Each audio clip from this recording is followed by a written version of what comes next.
Alright, a few things. अगर आपको याद हो तो हमने कहा the way to write an ऐसे स्मार्टली प्ले करना है एसेस को लेवल्स के अंदर। सबसे पहले तो वो जो हमारे पास 14 मार्क्स हैं, you want to make sure that you go on a level 4 answer. Level 1, level 2, level 3 किस तरीके से इसकी चेकिंग होनी चाहिए।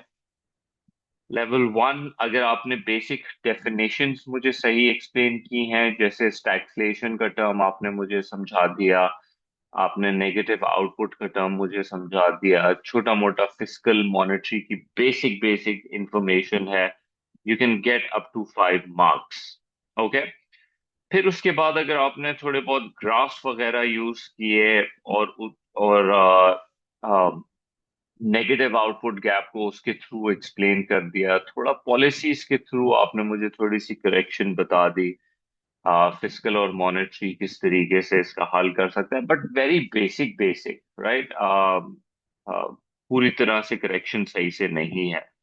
अगर आप मुझे सही से बिल्कुल करेक्शन एक्सप्लेन भी कर देते हैं, everything is there, the gap, उसका डायग्राम, उसकी करेक्शन किस तरीके से होगी और किस तरीके से शिफ्ट्स वगैरह आएंगे, so then you will get your level 3 के मार्क्स।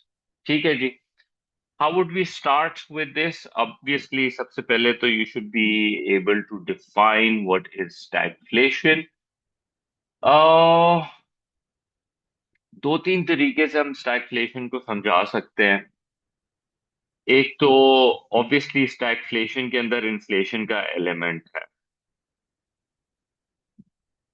सो इन्फ्लेशन को डिफाइन कर दिया एएस के टर्म्स में, ओ लेवल में, you done it plenty of times कि इन्फ्लेशन क्या होती है। इन्फ्लेशन इज अ persistent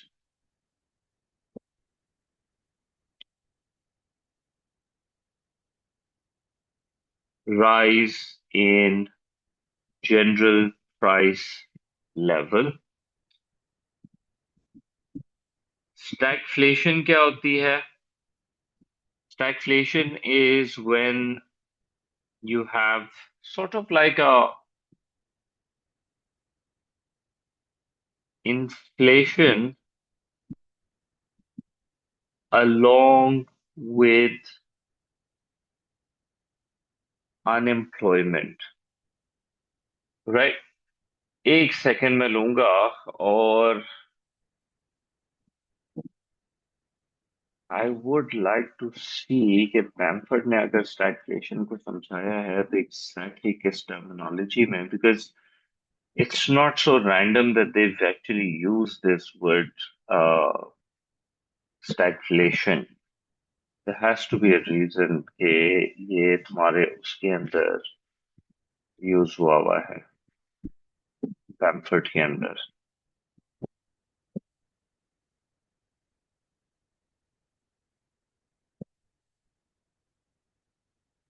हम्म,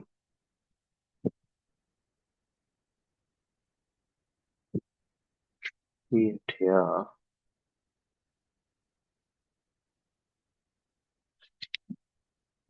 लेकिन यूज तो हुआ होगा कहीं ना कहीं, probably in the book it should be somewhere। But stagflation is basically जब इकोनॉमी के अंदर इन्फ्लेशन भी आ रही होती है और साथ ही में अनएम्प्लॉयमेंट भी क्रिएट हो रही होती है। Usually you have a situation like this when you have a cost push inflation वाली situation। cost push inflation हमें पता है जब when we do our basic ADAS वाला diagram and you have aggregate demand and aggregate supply, और ये output और ये प्राइस लेवल्स हैं, और जब एग्रीगेट सप्लाई लेफ्ट के ऊपर जाएगा तो उसकी वजह से प्राइस के अंदर एक इंक्रीज आ रहा है और साथ ही में अनएम्प्लॉयमेंट जो है वो भी बढ़ गई है। तो ये बेसिकली कॉन्सेप्ट है स्टैगफ्लेशन का। ठीक है। इसके पीछे क्या कॉजेज हो सकते हैं, you may want to explain some of this. तो हमने बता दिया कॉस्ट पुश इन्फ्लेशन है। It could be due to rise in cost of production or fall in productivity. Abhi, I think internationally it's a good time to talk about the rise in international oil prices. So everyone's going to experience basically stagflation in the coming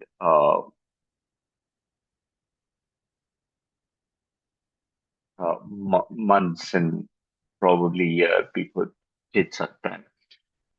फिर उसके बाद हमने negative output gap को explain करना है. Negative output gap की क्या बात हो रही है? There is plenty of information जो हम यहाँ पर बात कर सकते हैं. So a couple of things जब हम बात करेंगे नेगेटिव आउटपुट गैप की.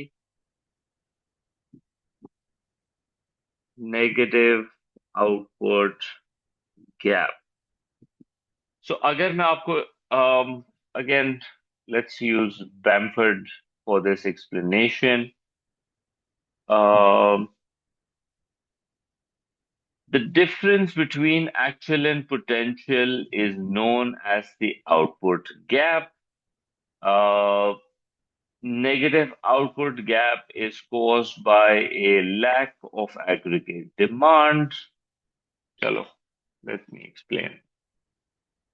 होता क्या है?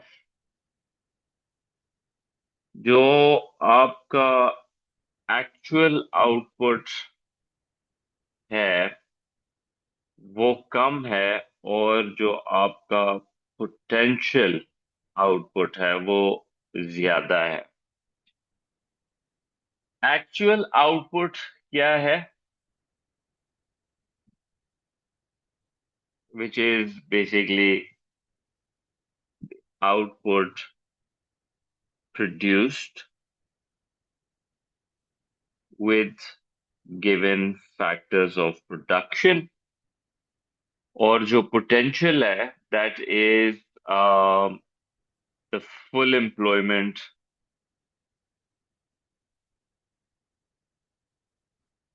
level with available resources. What you can actually achieve. Okay.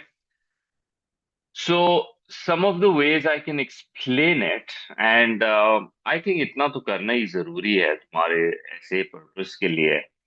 मैं तो तीन तरीके से इस बात को समझा सकता हूँ. So let me show you all three ways. इसमें से I'll do the foremost important one पहले, and then I'll place the other ones. ठीक है. एक हमारी एक्सप्लेनेशन हो सकती है.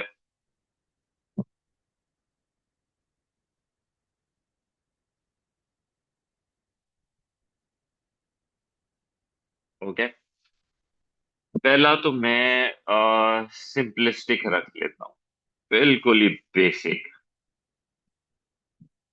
Capital goods, consumer goods,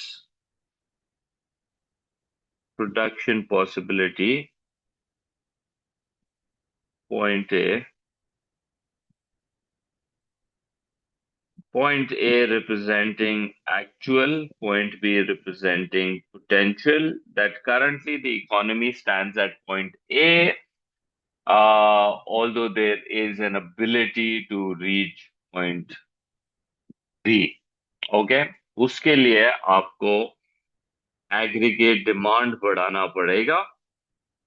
Like I also read it from Bamford, where they said in negative output gap क्या होता है? I'll read it once more. Negative output gap. Um,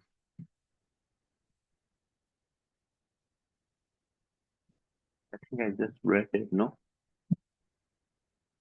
There is a lack of aggregate demand. ठीक है. सो यहाँ पर ये हमें नजर भी आ रहे हैं.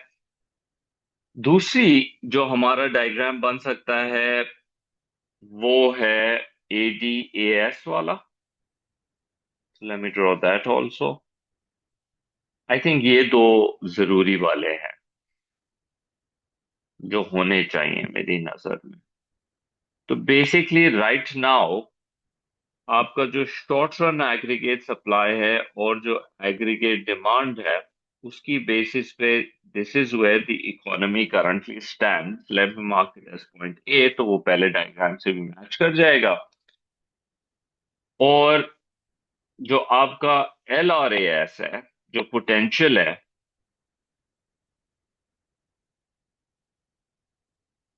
फुल एम्प्लॉयमेंट है, वो यहां पर है, right. So basically this is showing आपका नेगेटिव आउटपुट गैप की किस तरीके से इकोनॉमी के अंदर पोटेंशियल है, but right now you are operating below potential. तो एक ये वाला आपका डायग्राम बन सकता है। ठीक हो गया। तो इसके अंदर आप एक्सप्लेन कर सकते हैं कि output gap is caused by a lack of aggregate demand. When there is a negative output gap, there will be unemployed resources and the economy will not be producing at the full capable amount. ये आपका negative output gap. But remember this is not the whole question about, ये तो सिर्फ हम अभी इस वक्त intro की बात कर रहे हैं। The last one I want to work with is वो जो हमारे aggregate expenditure model था। I won't do the other one, but if you remember once upon a time हमने ये वाला भी एक किया था, जिसमें हमने शो किया था कि ओके जी, current economy stands over here, point A, और जो हमारा पोटेंशियल है वो थोड़ा बाहर की तरफ है, वाई एफ ई। और आउटपुट गैप की बात करें तो ये आपका बेसिकली नेगेटिव आउटपुट गैप है, right. So these are the three diagrams that you can work with. I prefer the second two basically, और फिर उसी के अंदर ही मैं फर्दर एड ऑन करूंगा। आई थिंक इंट्रो के लिए this is good enough. Good 5 marks, may be even up to like 6। ज्यादा अच्छा लिख लोगे, ज्यादा अच्छी एक्सप्लेनेशन कर दोगे, तो मेरा 5 तो इसमें मिलना चाहिए। I don't think you can go into a level 2 until and unless के आप फिस्कल पॉलिसी का डिस्कशन ना कर लें, उस वक्त तक यू कांट मूव। ठीक है जी। So once we explain this, अब हम आ जाते हैं अपने latter part of the question, which is fiscal policy है क्या। Right. So we would like to then further define fiscal policy. सो जब हम फिस्कल पॉलिसी की बात करते हैं, तो हमें ये पता है कि फिस्कल पॉलिसी के अंदर गवर्नमेंट का budget basically comes into play, right. Government का बजट के अंदर द गवर्नमेंट डिसाइड्स कितनी स्पेंडिंग, कहाँ spending, and the government decides कि हमें क्या टैक्स वगैरह क्या सेट करना चाहिए। There is an entire chapter, chapter number 47, which talks about the effectiveness of policies to meet macroeconomic objectives। यहाँ पे हमारा ऑब्जेक्टिव जो बेसिकली है वो इकोनॉमिक ग्रोथ अचीव करनी है in order to get full employment basically. ठीक है। सो फिस्कल पॉलिसी के अंदर आपके पास government spending versus taxation, I think छोटा मोटा आप एक्सप्लेन कर सकते हो कि किस तरह से गवर्नमेंट स्पेंडिंग के अंदर जो है आपकी गवर्नमेंट की spending on public goods and defence, sorry public goods defence ही आ जाता है, एंड मेरिट एंड एडमिनिस्ट्रेटिव या इंफ्रास्ट्रक्चर स्पेंडिंग की आप बात कर सकते हो। दूसरी तरफ जो टैक्सेशन है बजट के अंदर, वो उसके अंदर आपके टैक्स रेवेन्यूज आ सकते हैं, जिसमें आपके डायरेक्ट एंड इनडायरेक्ट टैक्सेस का डिस्कशन आप बहुत ही ब्रीफ, मतलब a few liners, not more than that, ठीक है। वंस you've डिफाइंड इट, अब हमें बात करना है कि जी what do we have to deal. Economy stagflation experience कर रही है, there is a high rate of inflation at the same time, और आप जो है वो जो नेगेटिव आउटपुट गैप है उसको you want to sort of fix. Oh, यहाँ तो I I do see a dilemma, right. एक तरफ अगर मुझे इन्फ्लेशन को मैनेज करना है, वैसे तो let me go back to this for a second. Hmm.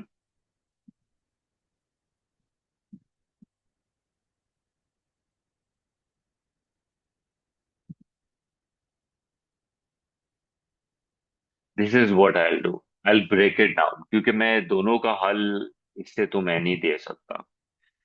One thing that I'll do is, ये जो फिस्कल पॉलिसी की मैं बात कर रहा हूँ, one thing I will explain is कि मुझे ये जो कंट्रोल करना है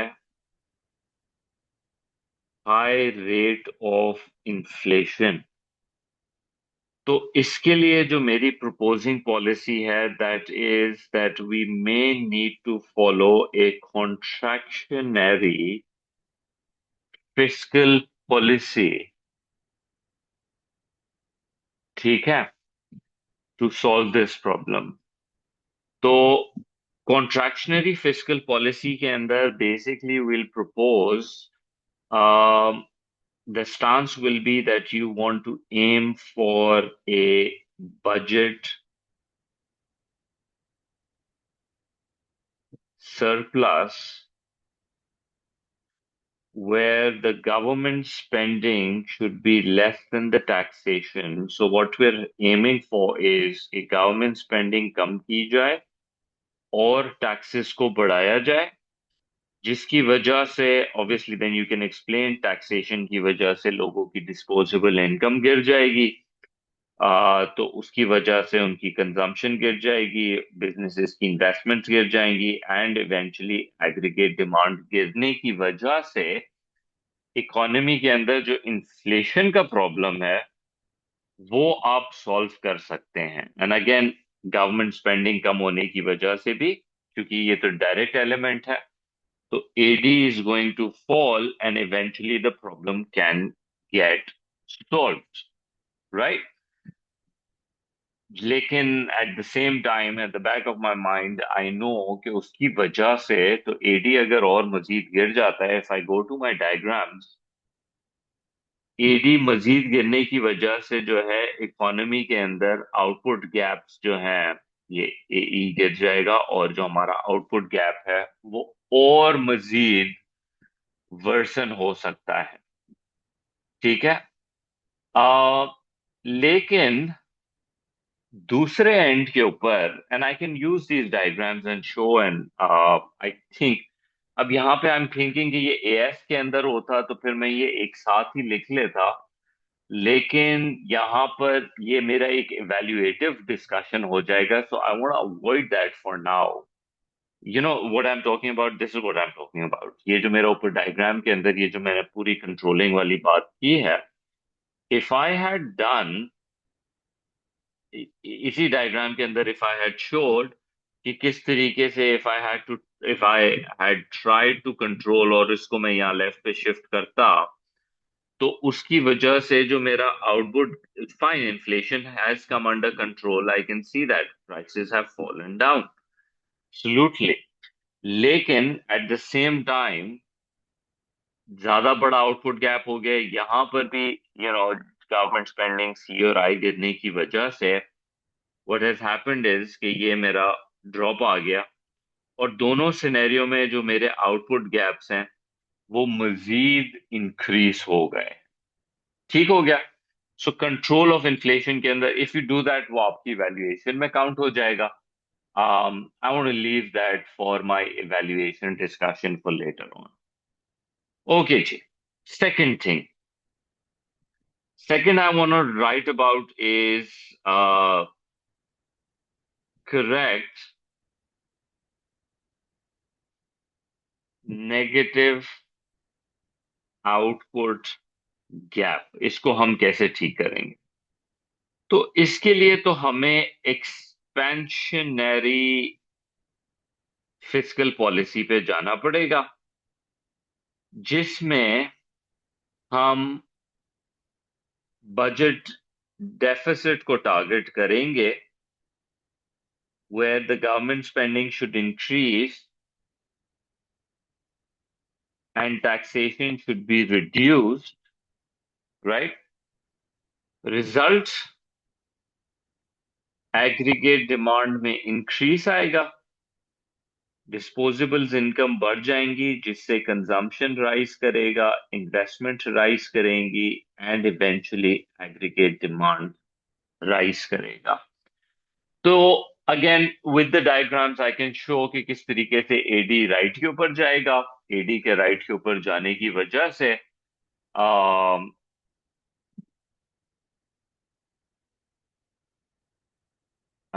आपका जो आउटपुट गैप है वो, मैं वापस से ऊपर चला जाता हूं और दोबारा दिखा देता हूं। लेट्स सपोज हम यहाँ पॉइंट ए पर थे। अगर हम इस एडी को राइट पे शिफ्ट कर देते हैं तो हम पोटेंशियल रीच कर जाते हैं, ये आउटपुट गैप खत्म हो जाता है। और यहाँ पर अगर हम पॉइंट ए के ऊपर हैं तो ये एई की लाइन ऊपर चली जाएगी और हम पोटेंशियल के ऊपर आ जाएंगे विद द मल्टीप्लायर। तो I think if you do all of this, then that's a good 12 marks जो आपको यहाँ पर इसके अंदर मिल सकते हैं, because I don't see any more. Counter आप इसमें नहीं करेंगे। काउंटर आपको पता है A2 के अंदर जो है वो इवैल्यूएशन के अंदर काउंट होती है। सो इवैल्यूएशन के अंदर what we want to talk about, let me go back to the question एक दफा फिर। With the help of a diagram, evaluate the effectiveness of using fiscal policy to solve this problem. तो क्या ये problem solve होता है using the fiscal policy or not? That is something that was required as discussion. तो मैं उसको फिर further यहाँ पे बात कर सकते हैं हम। आई थिंक वही हम इवेल्युएटिव डिस्कशन कर सकते हैं। आई थिंक फॉर मोस्ट हमारा जो डिस्कशन होना चाहिए for evaluation, again remember evaluation के 6 मार्क्स हैं। You should get 6 out of 6 in this, कोई मसला नहीं होना चाहिए। द फर्स्ट डिस्कशन इज कि जब हम फिस्कल पॉलिसी यूज करते हैं, लाइक फॉर एग्जांपल जब हम इन्फ्लेशन को कंट्रोल करने जा रहे थे, yeah, when we were trying to control inflation through contractionary fiscal policy, तो एक पॉइंट पे हमने इन्फ्लेशन को गिरा तो दिया था, but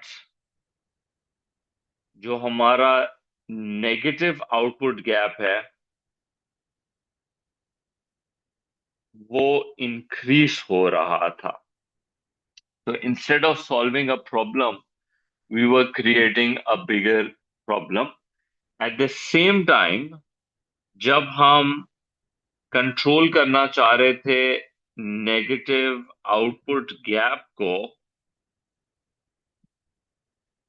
using the expansionary policy, तो वहां हम गैप को तो रिड्यूस कर रहे थे, बट इन्फ्लेशन और मजीद राइज कर रहा था। तो ये तो मेरी एक इवैल्यूएटिव स्टेटमेंट की पहली बात हो गई। ऑल्टरनेटिव पॉलिसी रिकमेंड करेंगे, बिकॉज यहाँ पे दिमाग के अंदर बार बार आ रहा होना चाहिए कि यार इसका हल, क्योंकि जो आपकी स्टैगफ्लेशन है that is because of the cost push. तो उसका जो सोल्यूशन है वो सप्लाई साइड। तो what we can actually do is, अगर आपको याद हो, फिस्कल पॉलिसी के अंदर कुछ पॉलिसी स्पेंडिंग्स होती हैं जो आपके एल और एस को इम्पैक्ट कर, right? So fiscal policy that increases LRAS।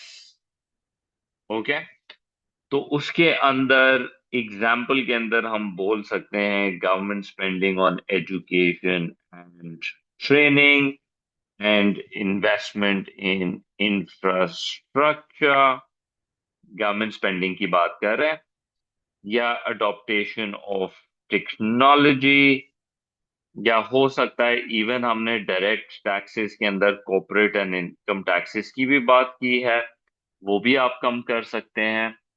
All of these in the long run will shift the LRAS to the right.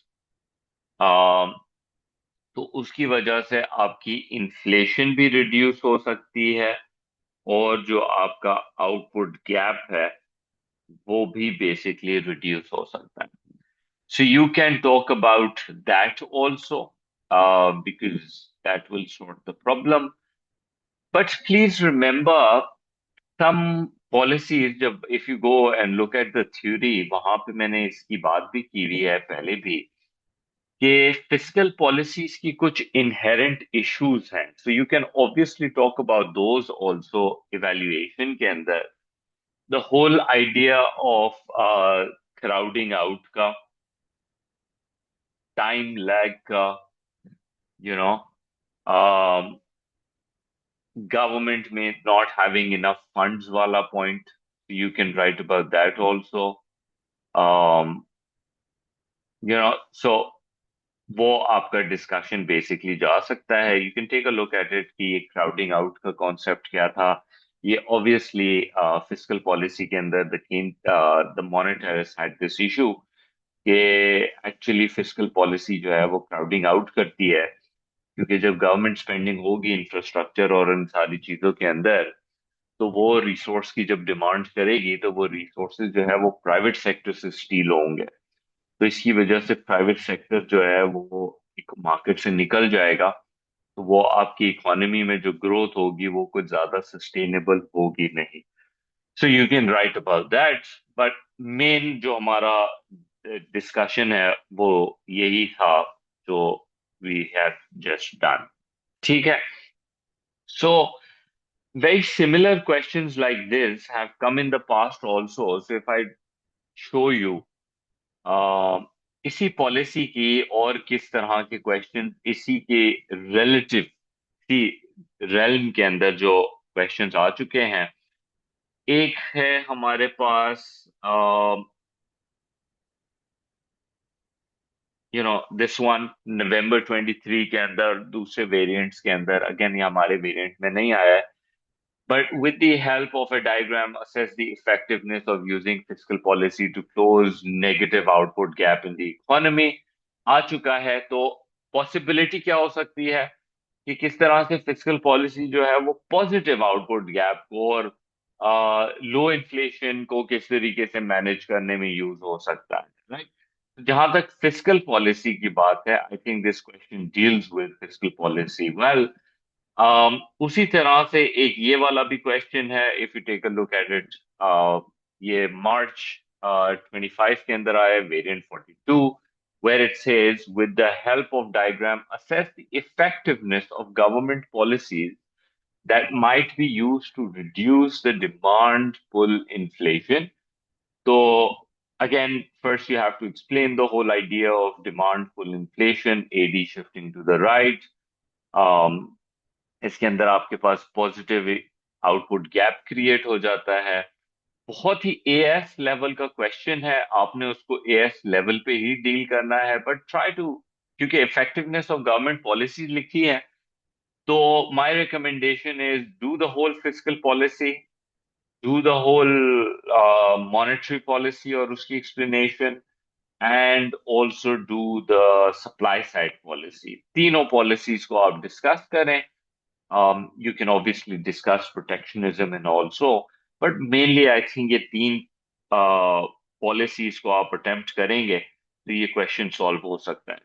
Similarly, you have another one जो evaluate whether an increase in the government's budget deficit will always lead to economic growth। I think इस तरह का question मैं पिछला economic growth पे कर चुका हूँ। जब भी आप इकोनॉमिक ग्रोथ को डिस्कस करते हैं तो रिमेंबर आपने पोटेंशियल और एक्चुअल का डिस्कशन जरूर लाना है बीच में. और you can use ADAS diagrams, PPC, or your expenditure, income expenditure models and show कि बजट डेफिसिट में गवर्नमेंट स्पेंडिंग वर्सेस टैक्सेशन का डिस्कशन करना है. It's more like a budget deficit policy is like an expansionary policy. उससे कैसे AD के अंदर increase आएगा. The first explanation is all of that and proving it with diagrams. And then under what circumstances it may not create economic growth. तो वो आपकी फिर evaluative discussions में जाएंगे. Um, in the coming classes, I will deal with one of the questions जो monetary policy को use करते हुए होंगे. The first, basically, effectiveness of monetary policy to achieve macroeconomic aims. ये काफी ज्यादा broader question है because it deals with a lot more. So I will upload this essay specifically. This is the one that I will do next. um, उसी तरह से क्योंकि इस question के अंदर मैक्रो इकोनॉमिक एम्स की बात हुई हुई है, तो हमारे मैक्रो इकोनॉमिक एम्स के अंदर तो बहुत सारे एम्स हैं which Bamford has spent reasonable time explaining. I think मैंने भी अपने लेक्चर के अंदर उसकी काफी डिटेल के अंदर बात की हुई है. So do take a look at those lectures which I shared with you. Right, सो उसको फिर आप उस तरीके से स्टार्ट करेंगे.